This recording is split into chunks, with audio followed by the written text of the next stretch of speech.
মরেছি মরেছি প্রেমে যে পড়েছি, মরেছি মরেছি প্রেমে যে পড়েছি। সিঙ্গাপুরের মতো একটা বাংলাদেশ চাই। তারপরে এখন আমার এলাকায় আমি মসজিদ করেছি। ভালো কাজ করতে মন্ত্রী এমপি হওয়া লাগে না। I don't like politics. আমার এসএসসির ক্লাবের পিকনিকও ছিল, অনেক অনেক পিকনিকের দাওয়াত ছিল। এই প্রথম আর কি কোনো পিকনিকে পারিবারিক মিলন মেলায় আমি আসলাম, খুব ভালো লাগছে। এবং পরিচালক সমিতি তো এত সুন্দর করে আমাকে আমন্ত্রণ জানিয়েছেন, না এসে পারলাম না। আমি মনে করি যে এই পরিচালকদের আমাদের সাপোর্ট দেওয়া উচিত, আমাদের ফিল্ম আরও বেশি বেশি হওয়া উচিত, এফডিসিকে নতুন করে প্রাণ দেওয়া উচিত। হ্যাঁ, কারণ ফিল্মের সঙ্গে কিন্তু আমরাও জড়িত, কারণ গান ছাড়া কখনো সিনেমা হয় না। তো আমি প্লেব্যাক সিঙ্গার, সঙ্গীত পরিচালক হিসেবে কাজ করেছি। আমি যে সিনেমাতে আমি অ্যাজ এ মিউজিক ডিরেক্টর কাজ করেছিলাম, নার্গিস আক্তারের পুত্র এখন পয়সাওয়ালা। ওই ছবিতে আমার সুরে ভারতের নচিকেতাও গান গেয়েছেন, মনির খান গেয়েছেন, মৃদুলা গেয়েছেন, আমি নিজেও গেয়েছি। আমরা ফিল্মের সাথে প্রথম প্লেব্যাক আন্দোলন, এটা আমাদের প্রিয়, এই কিছুদিন আগে মৃত্যুবার্ষিকী ছিল তার, প্রিয় আহমেদ ইমতিয়াজ গ্রুপ। এটা তো সিনেমার গান, তো মানে ওরকম আমার সঙ্গে মোটুসে গিয়েছিলেন। এটা প্রেমের গান, তো গাইতে হবে। মরেছি মরেছি প্রেমে যে পড়েছি, অত কাজ তখন ছিল না। মরেছি মরেছি প্রেমে যে পড়েছি, মরেছি মরেছি প্রেমে যে পড়েছি, এটুকুই মনে আছে। বর্তমানে এবছর দেশের বাইরে অনেকগুলো দেশে আমি কনসার্ট করব, আমেরিকা, লন্ডন, কানাডা, এই 3 দেশ আপাতত কনফার্ম হয়ে আছে।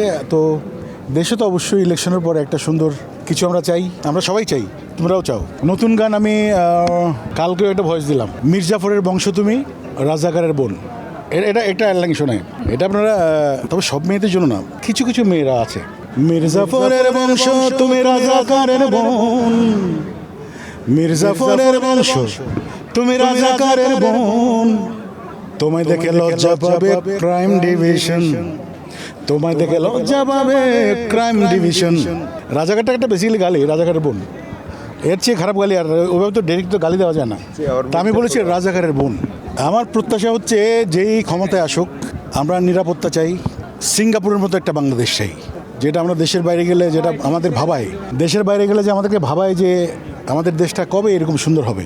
সুইজারল্যান্ড গেলে ভাবি, যে কোনো দেশে। তো এই দেশটাও আমরা সুন্দর করতে পারি সবাই মিলে ইনশাল্লাহ। যারা নেতৃত্বে আসবেন তারা নিশ্চয়ই সেদিকে খেয়াল রাখবেন। তবে গান বাজনাটা যেন হালাল করে দেন, দায়িত্বটা আমাদের নিজেদের উপর। এখন মনে করো আমি গাড়ি চালিয়ে যাচ্ছি, আমি একটা পানি খেলাম, এই পানির বোতলটা যেখানে সেখানে ছুঁড়ে না মেরে নির্দিষ্ট একটা জায়গায় তো রাখা উচিত।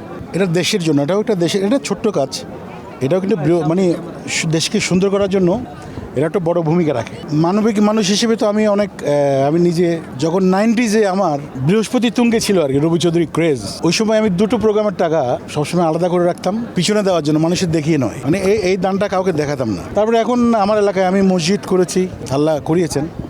তারপর হেফজখানা, এতিমখানা। আমার এলাকায় এমন কোনো মসজিদ নেই যে আমার ছোঁয়া পড়েনি, এরকম আর কি। তো এটা আমার ভালো লাগে, ভালো কাজ করতে সবসময় ভালো লাগে। তো এভাবেই থাকতে চাই, ভালো কাজের সঙ্গে থাকতে চাই। ভালো কাজ করতে মন্ত্রী এমপি হওয়া লাগে না, এমনিতেই যার যার জায়গা থেকে করা যায়। আমি মন্ত্রী এমপি অনেক আগেই হতে পারতাম, অফার এসেছিল আমার কাছে এমপি হওয়ার জন্য। তা আমি বললাম যে দেখো, আমি এমপি হতে চাই না, আমি আরও 3 যুগ আগে মন্ত্রী হয়ে বসে আছি, তার মানে আমার ইচ্ছে নেই। এটা আমি বললাম যে যেখানে যাই একটা সম্মান তো পাই, সবাই এটা সালাম দেয়, এটাতেও এটা আজীবন দিবে। এটা মন্ত্রীর জন্য 5 বছর যদি মন্ত্রী না থাকে ওনাকেই আবার জোতরমালা দেবে, ফুলের মালা, জোতরমালা, এই রাজনীতি আছে। সে কারণে আই ডোন্ট লাইক পলিটিক্স। পরিচালক কিন্তু এটা শিপের ক্যাপ্টেন যেমন হয় না, সেরকম। তো এটা অনেক বড় যোগ্যতা থাকা দরকার। অ্যাসিস্ট্যান্ট পরিচালক নিয়ে কিন্তু আমি পরিচালকের নাম দিতে পারি, রবি চৌধুরীর পরিচালনায়। তো সেরকম পরিচালক আমি হতে চাই না।